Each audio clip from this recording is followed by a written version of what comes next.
action and your fortitude to stay home and save lives that really has put us on this right trajectory. What we're seeing is fewer people are getting sick at the same time. And you can see the blue line of North Carolina has our trajectory doing better than a lot of the rest of the country. And we need to keep that up. As we look to the trends that we've been following, again, we've been talking about testing, tracing, and trends as the things we need to look at in combination as we think about easing restrictions as we go forward. And as I've told you before, that we need to look at a combination of those metrics. So I'm going to go through those 4 main trends, and then we'll look at some of those capabilities. The 4 main trends are based on the White House guidance that told us about moving through a phased and slow reopening. Those 4 trends are, first, COVID-like syndromic cases over 14 days. Second, lab-confirmed cases over 14 days. Third, positive tests as a percentage of total tests over 14 days. And then hospitalizations over 14 days. Again, no one metric will determine our path forward, but you'll see as we walk through, we've made some progress in some indicators, and others we need to watch very closely. That's what I see in this first graph. So our first graph that we look at here is the trajectory of COVID-like syndromic cases. Syndromic cases is part of our surveillance work. And this is when we look at people coming to our emergency room with symptoms of COVID-19, things like fever and cough and shortness of breath.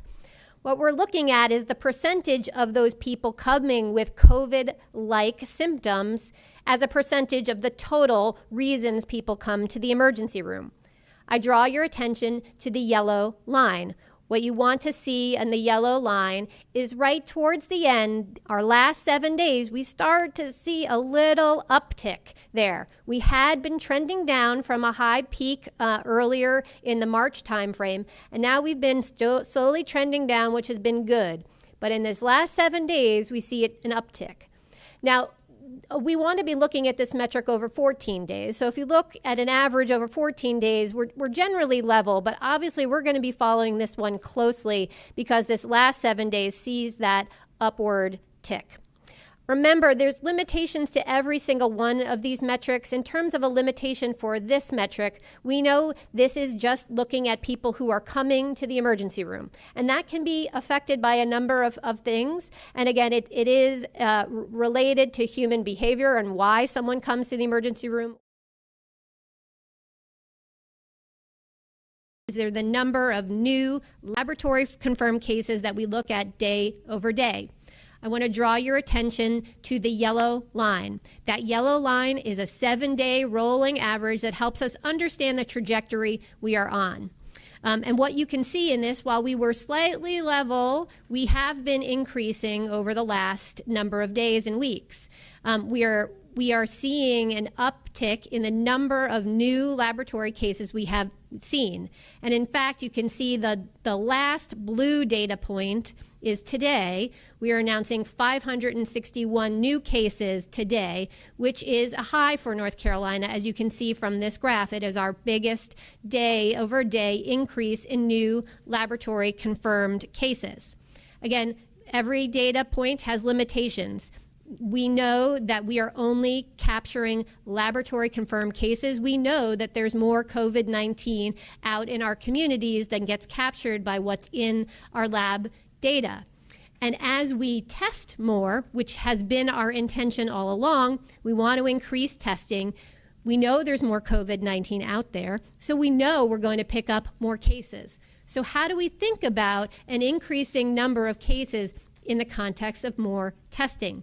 That's what the next graph is going to help us do. As I switch over to our next trend, this helps us give us a look at the percentage of positive tests in relation to the total number of tests we're doing. And we want to see a downward trend in this trend, and that's exactly what we're seeing, which is good news. So I draw your attention again to the yellow line. So the yellow line, again, is a 7-day rolling average of our percent of positive tests as a percentage of total. And what we see, it's going down, which means we're probably picking up more cases as we go because we're testing more, but that percent positive is coming down, and it's a really good thing. We've been going from about 2,500 tests run per day about a week or two ago, and over the last number of days, we've been seeing trends that are closer to 5,000 tests a day, and in fact, yesterday we saw 6,000 tests that were reported. So we're testing more, and we're seeing this trend go in the right direction. So that is good news. I'm going to go to our last trend, which is about hospitalizations. Hospitalizations, another important metric, because again, we've been working hard to flatten the curve so fewer people get sick at the same time and we don't overwhelm our medical system. And what you can see from this graph, we've been largely level in the amount of hospital beds that we have been using for COVID-19, and that's a good thing. So again, drawing your attention to the yellow line, we've been largely leveled in the 400 to 500 people hospitalized day over day. Again, there's a limitation to this metric as well. This is not new people hospitalized day over day. It's the total bed count for how many people are in beds on each given day. That's how the data gets reported to us by the hospitals. And again, what we're seeing is this is largely leveling, and that's a good thing. All right, so let's put these all together and then also talk about our capacity. So when I look at our 4 trends together and I think about where are we today, we saw that the trajectory of our COVID-like syndromic cases over 14 days had an uptick in the last 7 days, so it maybe was level over the last 14 days. So we got an X red mark for that one. In terms of trajectory of cases over 14 days, we still see that those are increasing. However, we know that it's because we are doing more testing. So our third metric, the trajectory of positive tests, got a green check. So 2 reds, a green, and then our trajectory for hospitalizations gives us a second green check. When we look at our capacity, we want to make sure, again, that we are increasing testing, and that has certainly been happening, that we have been seeing an appropriate uptick in our testing. We've surpassed 4,000 tests for 6 of the last 9 days. And again, we had 6,000 tests reported as of done yesterday. And as we reported Monday of this week, in terms of contact tracing, we launched the new Community Contact Tracing Collaborative that's already started its work to hiring, so that work is ongoing. In terms of personal protective equipment, this is also data we post on our dashboard daily. You can see that the state continues to have less than a 30-day supply of gowns and N95s. Again, that is a trend we're seeing across the nation, seeing it here in North Carolina as well, still having issues with gowns and N95s as we look at personal protective equipment. But surgical masks, gloves, face masks, other than face shields, doing well on that. So as I put this all together, I would say the overall picture is mixed, but we remain optimistic that these trends will be stable enough to move into phase 1 next week. We're going to continue to watch them closely. And as some data that was released this week by some researchers from Duke and Novosci, RTI, and UNC, I think they warned us, as the governor said earlier, that complacency is not our friend. We need to be sure that we are keeping up these actions. We need to be sure we are slowing the spread of the virus. And the good news is we know we can do this. We know how to stay home, to protect our loved ones and the community, and we know by doing this, it'll put us on that track to easing those restrictions and moving forward as planned. So again, we remain optimistic that trends will be stable enough to move us into phase 1 next week. With that, I'll turn it back over to the governor. Thank you.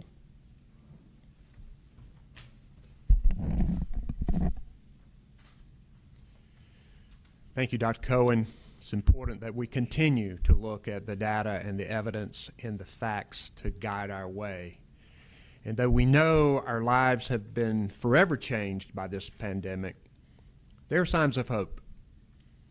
An experimental drug tested right here at the University of North Carolina shows the promise of easing symptoms of COVID-19.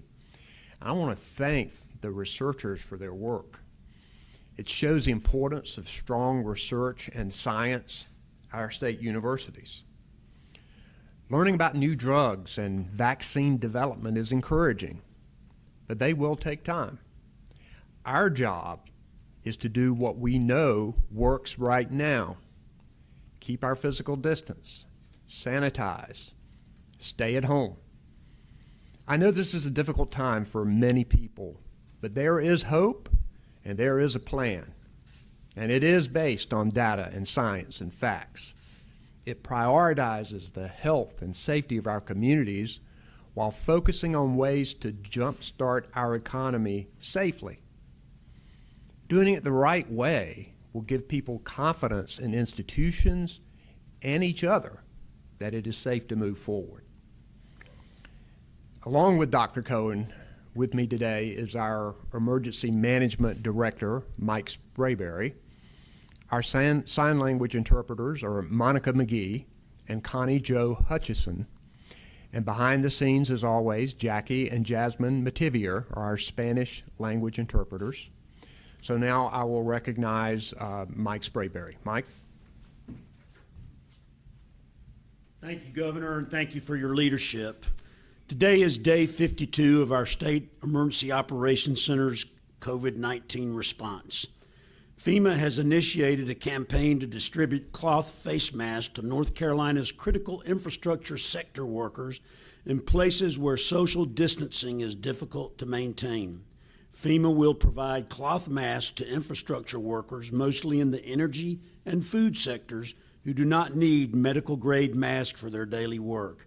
These masks will be shipped directly to the companies in the coming days.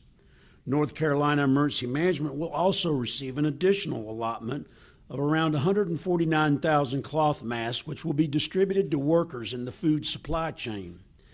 At the same time, our procurement of medical-grade personal protective equipment continues with another $5.8 million in orders yesterday. We received shipments of gloves, hair covers, masks, and other items, and we delivered shipments to 50 counties. On behalf of Public Safety Secretary Eric Hooks, I want to publicly thank our state's first responders, law enforcement, emergency management, and correctional officers for the great work they continue to do every day in our communities. We're asking a lot of our public safety professionals right now, and we all owe them our gratitude and respect. Telecommunicators at our state's 911 centers continue to do excellent work as well. But today I need to issue another reminder on their behalf. Please refrain from calling 911 to report social distancing or stay-at-home violations. We need to keep emergency lines open for true emergencies. 911 centers are once again getting too many non-emergency calls. This creates a risk for everyone and could slow life-saving help to someone who needs it. As important as response, I wanted to discuss recovery briefly. North Carolina Emergency Management's Recovery Section and the UNC School of Government have collaborated to produce a series of online tutorials that produce helpful information for local governments about the FEMA reimbursement process and the FEMA grants portal. The link for this tutorial series will be posted on our website and will be expanded on an ongoing basis as local governments and eligible nonprofits work through the COVID-19 recovery. There are also resources specifically targeted at our rural communities. The U.S. Department of Agriculture and federal partners have programs that can be used to provide immediate and long-term assistance to rural communities affected by the COVID-19 pandemic. These programs can support recovery efforts for rural residents, businesses, and communities. USDA has developed a resource guide for state, local, and tribal leaders and other stakeholders that is also posted on the state COVID-19 website. As always, don't forget to look out for your family, friends, and neighbors, and to call your loved ones daily. And remember, we all need to stay at home and stay distanced to stop the spread in order to improve the trend lines that Secretary Cohen shared with us today. Let's focus on that, and we'll get through this together, as one team, one mission, and one family. Thank you very much, and thank you, Governor. Thank you, Mike. Grateful for the people working at emergency management. Yes, fighting this pandemic, but also doing other things to help people. Our North Carolina Office of Recovery and Resilience in Emergency Management, headed by Laura Hogshead, they are working night and day on getting help to people who were victims of Hurricane Matthew and Florence, and being tremendously successful in all of that, even in the midst of this pandemic, and very grateful for all of them as well. We'll now take questions from the media, and if you would identify yourself and your organization, please, and we'll take the first question.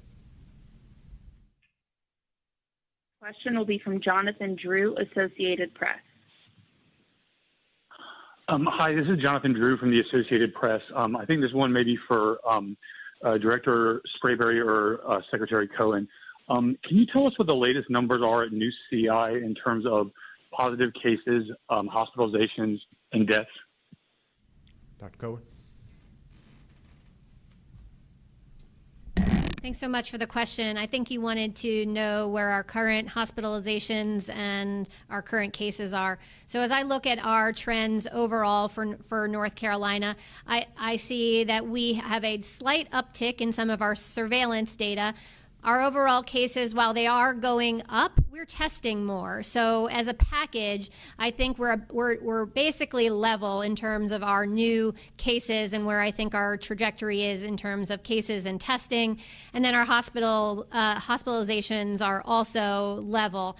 So, again, we see some things in our surveillance that may indicate that we need to really be watching that and watching the rest of our numbers, but overall feel optimistic as we head into next week to potentially be able to start a phase 1, which is easing some additional restrictions that have been in place. Thank you. Next question. Katie Peralta, Charlotte Agenda.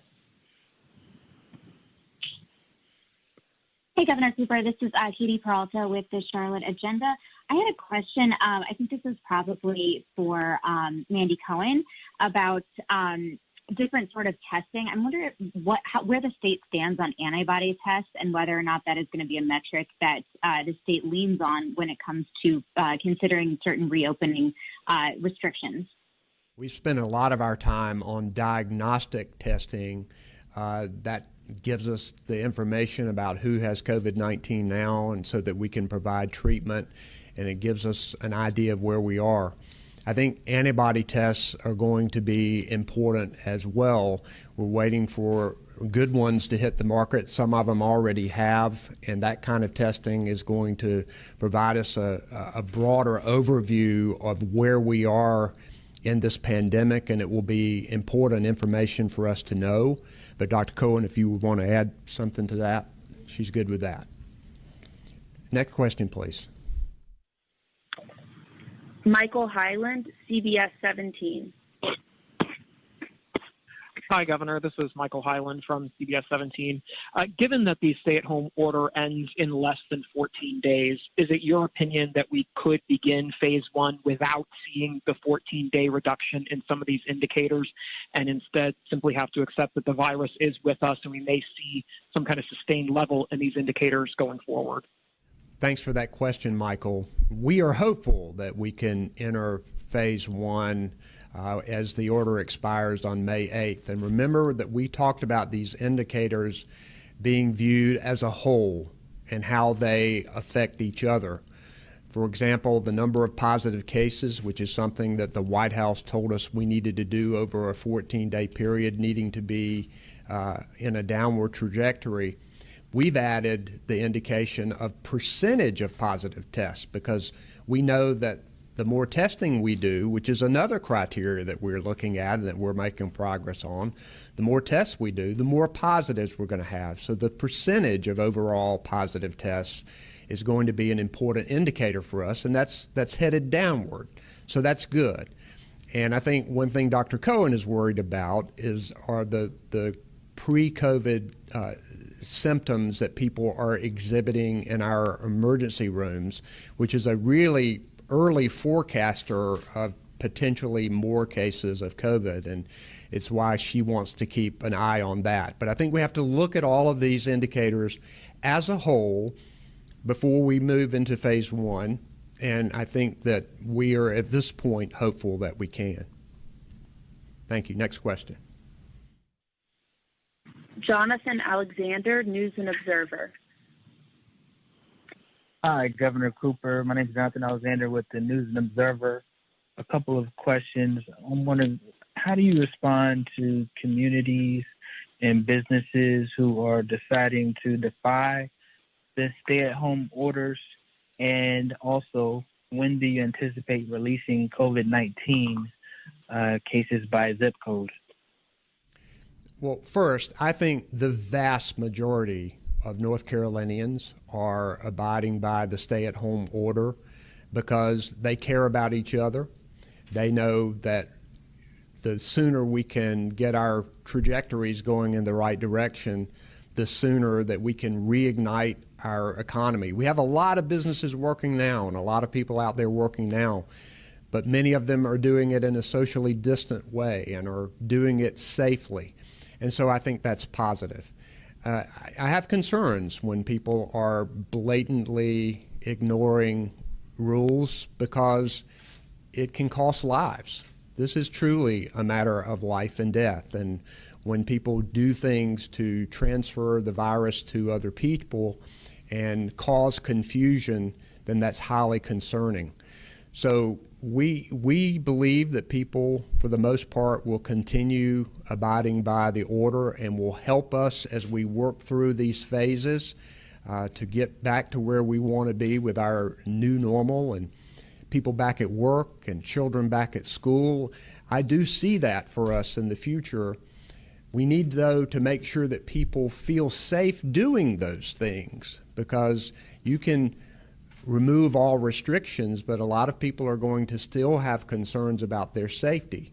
So if they know that we are relying on the science, the evidence, the facts, and that we are basing our decision on those so that their safety is of the top priority, then people are going to feel better about moving forward. And I think that that will make our economy even better because the people are going to be with us. And that's why we are using these three phases to make sure people understand that we're looking at the science. As for releasing positives by zip codes, well, I'll let Dr. Cohen, I'll let you take that one. Thank you for that question. Yes, we have been working to get our information together so we can be able to release information by zip code. We do know that we have a lot of zip codes here in North Carolina that have very few people, so we will be working to make sure we can protect the privacy of those folks who are in some of our much, much smaller zip code areas, and then putting out as much data as we can by zip code, so stay tuned for that. Thank you. Next question, please. Paige Peroso, WBTV. Hey, good afternoon, Governor Cooper. This is Paige Peroso from WBTV. Question regarding Gaston County's decision yesterday morning to announcing they were allowing businesses to reopen, then backtracking some, saying this was just a symbolic message. What was your response to that? And then do you have a message today for other county governments looking at similar messages to the community? That action created confusion in a pandemic, and that's dangerous. They acknowledged in their own order that our state order was still in effect. So there was no need to cause that kind of confusion. I'm eager to get the economy reignited. We need to do it in the right way. And I was pleased to see all of the municipalities in Gaston County come forward and say they want to continue to abide by the order and do the right thing. I think if we continue to work hard to flatten this curve and to keep our trends where we want to go, we can begin this phase one process next week and begin to reignite our economy in a positive way, having the people coming along with us and making sure we're doing it safely. Thank you. Next question, please. Ken Smith, WRAL. Ken Smith, WRAL. Governor, thanks for taking my call. As we look ahead to next week, what are you most hopeful for? I'll tell you what kind of things give me hope in North Carolina. It's seeing the grandchild drawing a picture of grandmother and holding it up at a window of a nursing home, talking to her grandmother through the window, showing that she loves her. I appreciate that tech worker who is working from home but says that she'll do child care for our frontline healthcare workers. I appreciate that neighbor who is doing shopping for that at-risk senior and putting the groceries on the doorstep every week. Those are the things that give me hope about North Carolina and that we're going to be even better in the end. But as we get into next week, what I'm hopeful for is that our trends will be right so that we can move through, into the first phase and ease the restrictions in the stay-at-home order so people can do more things, and that we could do more to ignite our economy while still trying to maintain people's safety, and that I'm hopeful that our trends will continue to go well so that we can move into phase two and do even more to ignite our economy in a safe way. And I believe that can happen, and we look forward to that time. Thanks. Next question, please. Andrea Blanford, ABC 11. Hi, Governor. It's Andrea Blanford with ABC 11. With Hurricane Preparedness Week coming up next week, what kind of thought has already been put into how our emergency response would change if we have a hurricane threatening our coast in the near future? And how would the state handle things like shelters, social distancing there, people's financial ability to evacuate? Thank you. We already have plans to be ready for a hurricane if it happens.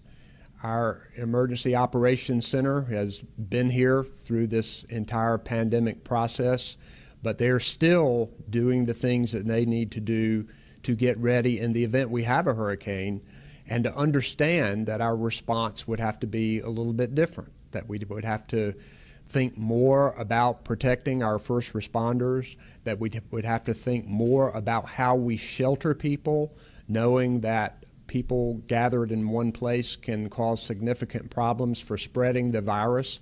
So already we're thinking about how those kinds of plans would be altered. The Emergency Operations Center, while we've been in the pandemic, has already dealt with some tornadoes and some storms. So we have people here who know what to do. I think we have one of the best, if not the best, emergency operations in the country. And we hope and pray that that hurricane does not come this summer. We have our hands full in our state, and we want them to stay away. But in the event that it does come, we will be ready for it, and we will be ready to handle it in the midst of this pandemic, which we won't know will make it more difficult, but we'll be ready if we need to be. Thanks. Next question. Derek Dellinger, Fox 46 in Charlotte.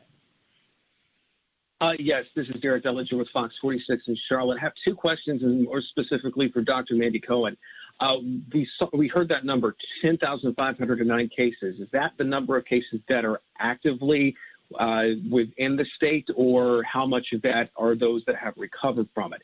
In addition to that, the second question I have, are you worried that people are not going to the hospital that should be, that have COVID-19, and that might be affecting some of the numbers you're seeing on the graphs? Those numbers are the total number of positive cases of confirmed tests, and some of those people have recovered. We know, however, that this is the tip of the iceberg. We know a lot more people actually have COVID-19 out there, and it's one of the reasons we're trying to increase our testing. Yeah, we're always concerned if someone needs hospitalization that they don't come. I think most people who need hospitalization, who have COVID-19, are going to the hospital and getting treatment. We're a little more worried now about people who have other chronic conditions that may have concerns about going to get health care, whether it be in a hospital or not. And I know that Dr. Cohen and her team are working with the healthcare providers across the state to ramp up the effort to make sure that people stay healthy and deal with other diseases and other chronic conditions, and preventive health care, which has been lagging a bit since people have been so focused on COVID-19. And already the team is working through that. Some of our hospitals are starting to do more kinds of surgeries like colonoscopies and other things to make sure we do our preventive care and that we take care of people's needs at the same time. Dr. Cohen, would you want to add to that? Okay. Thank you. And just on the recovery piece, while we know folks are recovering from COVID-19, I have my own family members in other states that have recovered. The hard part about creating a recovery number is that it's hard to know, because every case is so different in terms of how long people are sick for. It's hard to know how you judge recovery. Now, we've been doing that work for a while, trying to figure out so that we have the same numbers that, for example, the CDC will use. I know our teams have been talking to our federal partners about how we're going to define that, and so we're working hard. I think we've seen some studies that have shown that some people can be as sick for as few as 5 to 7 days, where there are others who are sick up to 40 days. And so how do you define exactly when the majority of folks are recovering? So that's the math and the work with our data scientists that we're going through right now. So stay tuned. We hope to be able to share some more on the recovery front as we work with the CDC and get their guidance on how to best define this number. And I'll just echo what the governor said, is that we want folks who need health care to take care of all of their health care issues. We've been making sure that folks know about all the different ways they can access care, first through telehealth, and to work with their doctors and others to get some of their routine health care issues taken care of. We don't want those to get worse and to turn into a crisis so that they have to go into the hospital or get some sort of emergency surgery. So take care of yourself, and we know the more you take care of your chronic diseases like diabetes or high blood pressure, the better you're going to fare in terms of fighting off COVID-19. The folks who we're seeing have bad reactions to COVID-19 are folks with chronic diseases that are not well controlled.